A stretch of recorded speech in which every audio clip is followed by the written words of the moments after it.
Thierry Breton a démissionné de son poste de commissaire européen au marché intérieur ce lundi. Dans un communiqué enflammé, il accuse la présidente de la Commission européenne Ursula von der Leyen d'être à l'origine de sa démission et a qualifié sa gouvernance de douteuse.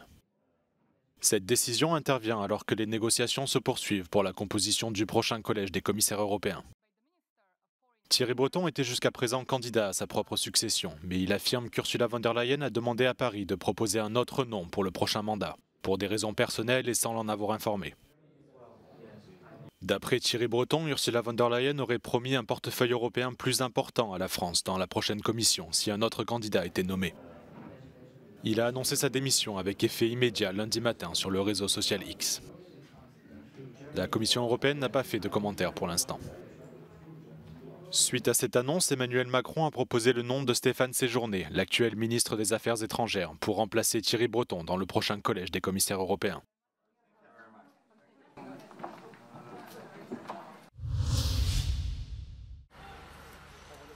Les bombardements russes en Ukraine ont fait 2 morts et 63 blessés ces dernières heures. À Kharkiv, les forces russes ont frappé un immeuble de 10 étages, tuant une femme de 94 ans et blessant 43 personnes, dont 4 enfants. Une autre personne a été tuée et 3 autres blessés dans la région de Donetsk après une attaque sur la ville de Pokrovsk. L'armée de l'air ukrainienne a déclaré que les systèmes de défense aérienne avaient abattu 53 des 56 drones de type Shahed iranien lancés par la Russie au cours de la nuit. Ces systèmes sont actifs dans tout le pays. Cette pluie de drones visant Kiev aux premières heures a été repoussée et n'a fait aucune victime ni dégâts selon l'armée. Il s'agissait de la 8e attaque aérienne contre la capitale ukrainienne depuis le début du mois. De l'autre côté de la frontière, les autorités russes ont déclaré qu'au moins 8 personnes avaient été blessées lors d'une attaque sur Belgorod. Un missile a frappé la ville dans la matinée. Le gouverneur régional a déclaré qu'une personne se trouvait dans un état critique et que les autres souffraient de blessures légères. Belgorod est limitrophe des régions ukrainiennes de Soumy, Kharkiv et Louhansk et est régulièrement utilisé par la Russie pour lancer des frappes contre le territoire ukrainien.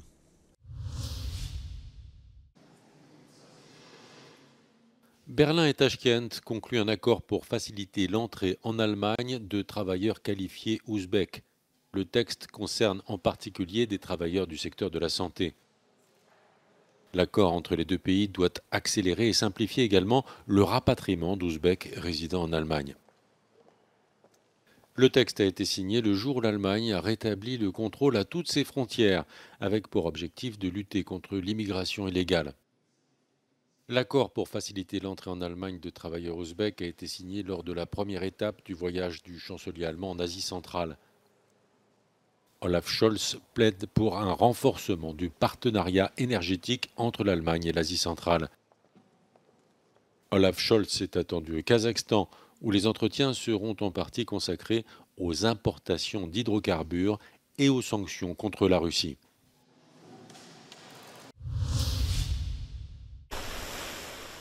De la Roumanie à la Pologne, en passant par l'Autriche, les autorités comptent les morts et les dégâts engendrés par le passage de la tempête Boris ces derniers jours. Depuis vendredi, au moins 11 personnes ont été tuées. Les sinistrés et les personnes évacuées se comptent par dizaines de milliers.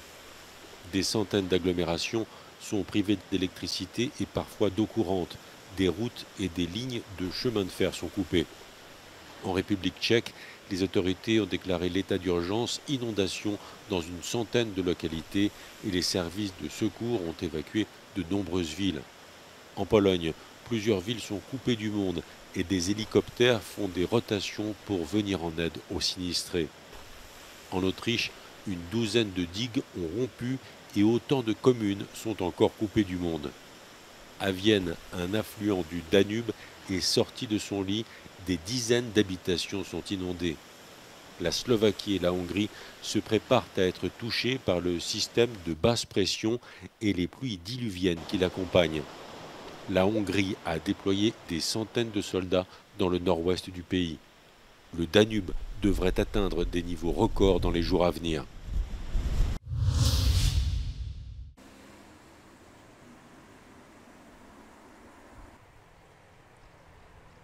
Rekordközeli víztömeg érkezik, az Országos Vízügyi Főigazgatóság közlése szerint több mint 10 éve nem láttak Magyarországon ilyen árhullámot, amilyet most. A Lajta folyón, itt a Dunán, a Szigetközben, a Dunakanyarban, illetve Budapesten is már harmadfokú a készültség. Több mint 12 000 katonát vezényeltek a gátakra, de dolgoznak itt tűzoltók, és rengeteg civil is a védekezésben, amely azonban csak most kezdődik. Budapesten a hét második felében fog tetőzni az árhullám, és a vízügy becslése szerint mintegy 40 cm-rel alacsonyabb lesz, mint a 2013-as rekordévben. A politikát is megmozgatja az árvíz. Orbán Viktor miniszterelnök minden külföldi programját lemondta, köztük egy strasbourgi európai parlamenti vitát is, amely a magyar elnökséghez kapcsolódik. Tanács Gábor, Euronews, Dunaszentpál. Nous sommes à la Puebla del Río, au sud de Séville, en Espagne. La mère d'Antonio était en bonne santé jusqu'à cet été, où elle a été piquée par un moustique. Elle a été hospitalisée et est décédée 10 jours plus tard. Elle avait contracté le virus du Nil occidental.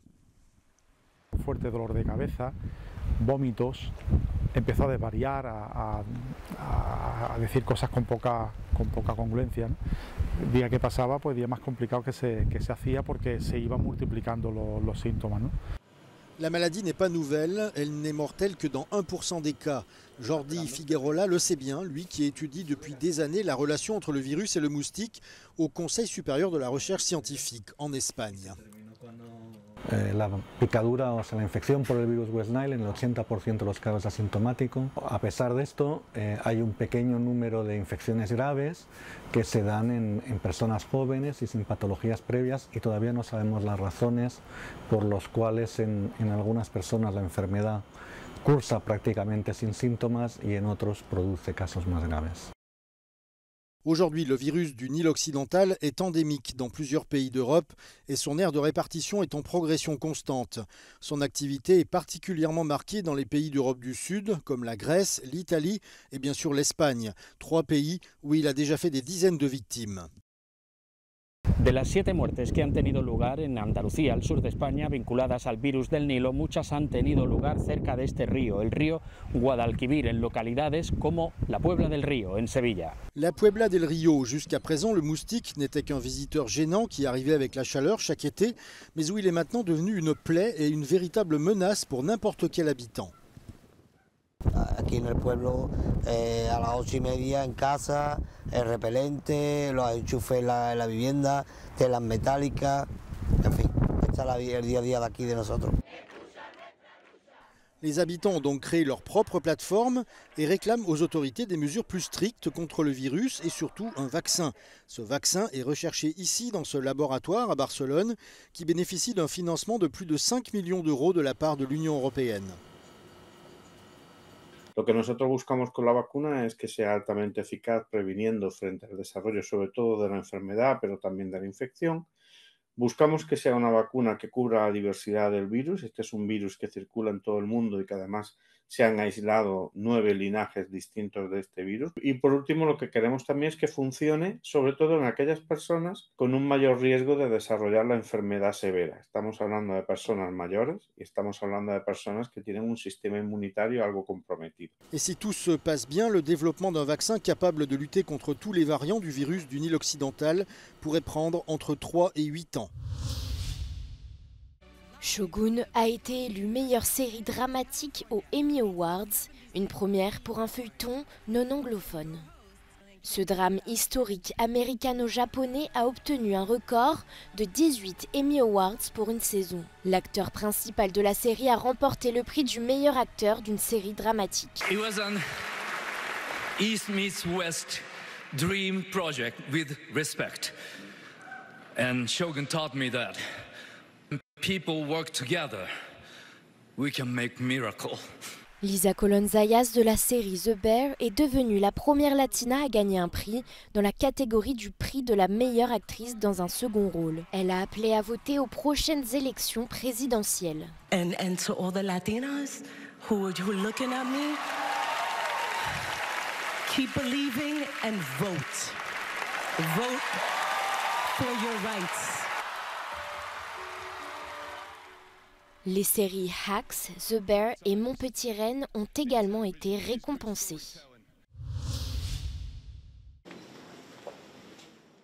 Peinture, sculpture ou encore photographie. C'est à travers une exposition rassemblant près de 500 œuvres que le Centre Pompidou à Paris célèbre les 100 ans du surréalisme jusqu'au 13 janvier 2025. De Picasso à Dali, en passant par Ernst, cette exposition rend hommage aux plus grands artistes de ce mouvement du XXe siècle. Surrealism is in fact the reaction of young people who have been sent to the war when they were 20 years old at least, and finally they came back and wanted to destroy the world, who was this world, who had driven the civilization and the humankind to the destruction. So they wanted to build something completely new. Mouvement interdisciplinaire, le surréalisme a en partie été impulsé par André Breton en 1924. Le manuscrit original de son célèbre manifeste est présenté au cœur de l'exposition grâce à un prêt exceptionnel de la Bibliothèque nationale de France. Le message du surréalisme est assez simple, c'est l'apologie de la poésie.